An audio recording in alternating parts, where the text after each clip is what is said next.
Good afternoon, everybody. First of all, many thanks for the organizers. I'm very privileged to be here. My name is Guahk. I am the only Korean who is based in Louis University at this moment, so I'm quite happy, also to be here today. I actually, for the book project, I co-authored with Professor Thomas Christiansen, but he already presented our chapter, so we've been already all told about, discussed. So here I am. I will present my latest research about the Korean cultural diplomacy and then also Korean Cultural Center in Rome.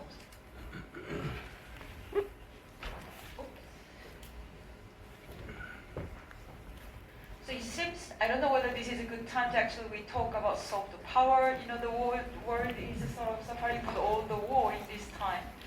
And then the conflict among this hard power. But also at the same time, is a cultural diplomacy is a quite the latest, the new sort of invention or in the international relations. So many states these days they involve with this cultural diplomacy and to advertise and then to more about let their the culture to be experienced by the other people. So, for example, these days, quite many countries actively involved with this culture center. For example, we see that Chinese Confucius Institute is still quite active all over the world, despite these days even they have some difficulties, the country itself. But it seems like cultural cooperation is quite ongoing activities. Also, South Korea has invested in the cultural diplomacy, and then it became quite very active since 2000s. So just moving further, these days when we talk about cultural diplomacy, we talk about the soft power a lot of times. I think a lot of people are quite familiar with this term. This is Joseph Nye's the proposal about is that the ability to affect others to obtain the outcomes one wants through the attraction rather than the coercion or the pain. So, I don't think we have a lot of time, so I will just go through the main the points. And if you're interested, it's also in the full presentation slides in the booklet, so you can also have a look in there. So, the country's soft power relies on three resources. It is important to point out that, of course, it's the which culture is matter, and then one of other important issues that a lot of times the people actually not very much pay attention. It's about the country's political values. Maybe that's why the South Koreans, this all the Korean way. For example, the Korean cultural product is so quite popular and they're well received, and then people do not show sort of rejection. They don't hesitate to see the Korean TV programs. Is that Korea also have, I was supposed to say, democratic values in the society.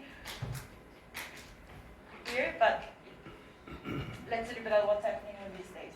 So cultural values is very important in the country's soft power and then also its foreign policies. So in this context, in the South Korea's cultural diplomacy is based on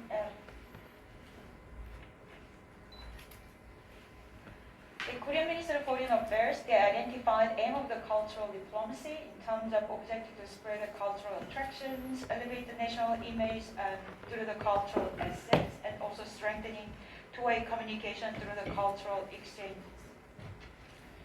So Korea also had this Korean Culture Center starting from 1970s, but of course at the first time it was not very much active, and there were only a few of them were there.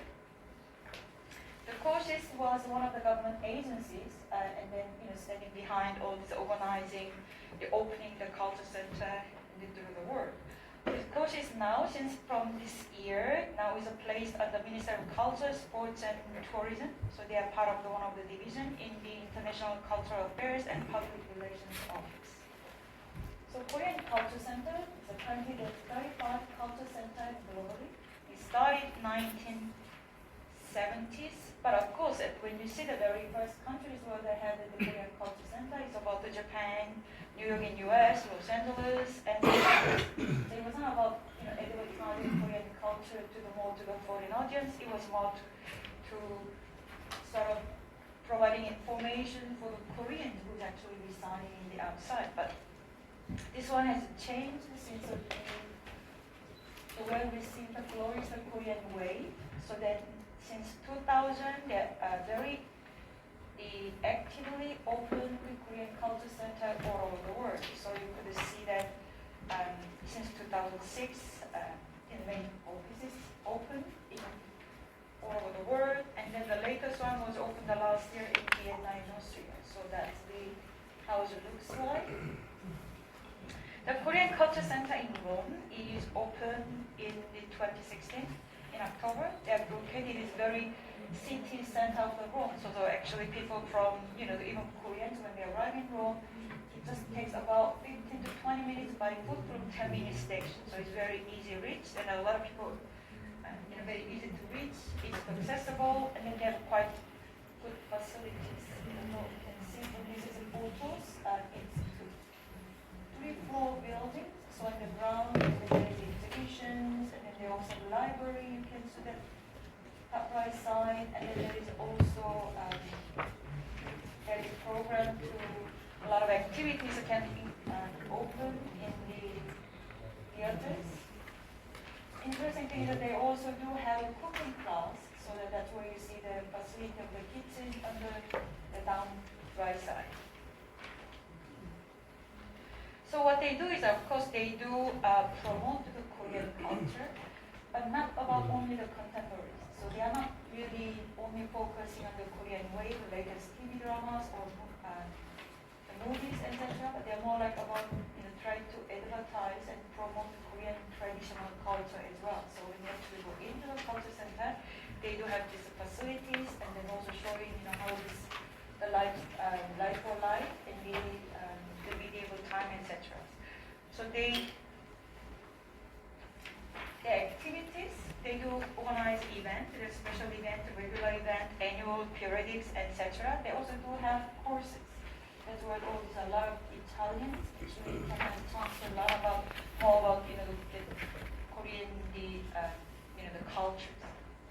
So they have courses for the language. They have a cooking class. They also do have various cultural activities.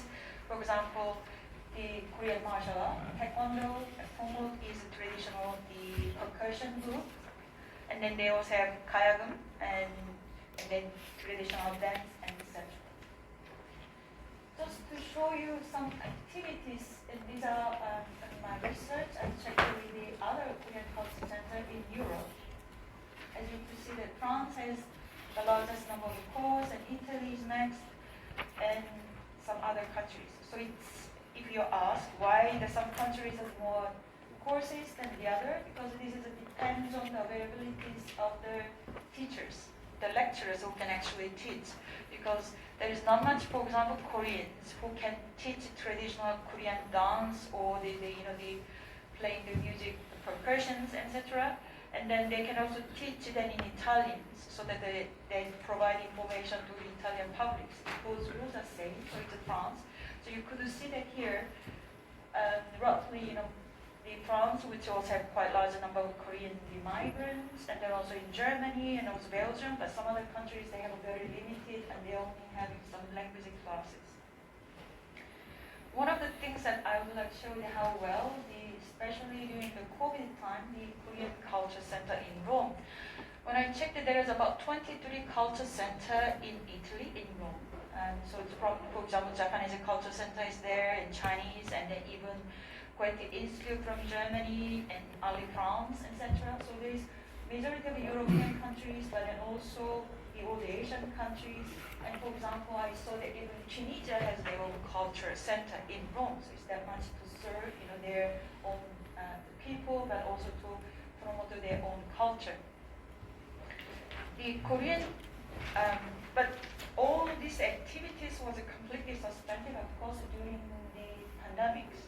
But there's only the Korean Culture Center where they had all the facilities and then capacity, and then the high level of technology. So they only did the services on the online. So what they have done is that during this pandemic period, all the Italians, they couldn't go out. So the Korean Culture Center provide a lot of services through the online. So they took the movie nights and the free of the charge. They took the movie for 2 or 3 days in the YouTube channels. They were showing you the Korean traditional dance, etc. So you could see that the number of the visitors actually they increased. So let me see. So these are those of the people who actually number of the students who was taking the course. Let me just show you the last slide here. So as we talked about, the culture is not about only the history, but they also what the people want to do with those culture. This is a number of the students who actually taking the Korean course, the language course in Italy. So you could see that before the pandemic and then during the pandemic and afterwards, the numbers are really soaring high, is increased because the Korean Culture Center in Rome, they were able to provide all the services during the pandemic. Well, other culture centers, they were completely closed down because people couldn't move outside. So that, but only the Korean Culture Center in Rome, they provide all the services through online. So we actually really attracted a lot of more Italians to get more interest in the Korean culture. At the same time, with quite successful results. There's a number of actually Italians who will take the Korean language course, so that numbers are really significantly went high until 23, but slightly getting lower in the 24. But I believe that this interest about the Korean language and then also Korean culture in general will continue more steadily, successfully in the near future as well. Thank you very much. I will close my presentation here.